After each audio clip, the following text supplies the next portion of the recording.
rekonstrukcija postojećeg i izgradnja drugog kolosijeka na dionici Križevci-Koprivnica državna granica. Projekt je sufinanciran iz instrumenta za povezivanje Europe, sektor prometa. Ukupna procijenjena vrijednost projekta iznosi 350 milijuna eura. Etapa A. Križevci-Lepavina.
Etapa B.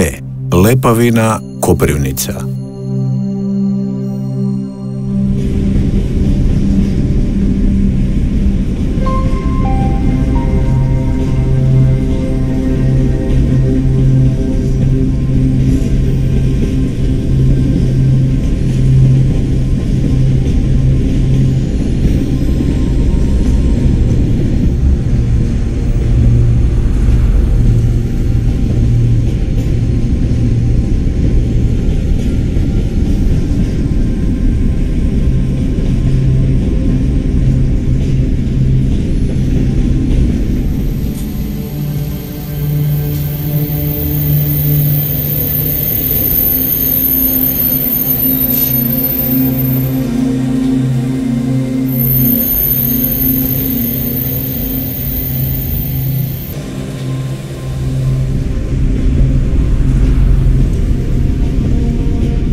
Etapa C. Koprivnica-Novo Drnje.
Etapa D. Novo Drnje, državna granica.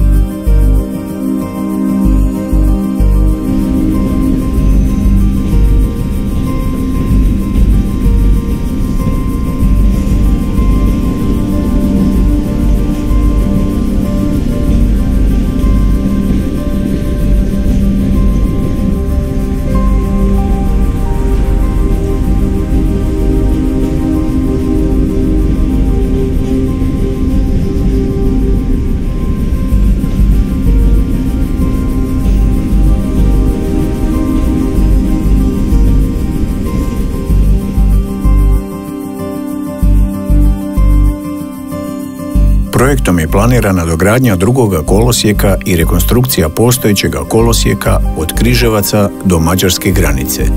Brzina prometovanja vlakova po završetku projekta bit će do 160 km/h, s ograničenjem od 150 km/h u Lepovini i 100 km/h u Koprivnici. Smanjit će se ukupna duljina sa 43,2 km na 42,6 km. Izgradit će se novi kolodvori i stajališta, rekonstruirat će se 2 kolodvora i 4 stajališta, te će se izgraditi 7 novih mostova, 3 vijadukta, 8 cestovnih nadvožnjaka, 3 cestovna podvožnjaka i 9 pothodnika. U stajalištima i kolodvorima izgradit će se novi peroni, nadstrešnice, pothodnici i parkirališta za automobile i bicikle, te će se omogućiti lakši pristup osobama smanjene pokretljivosti.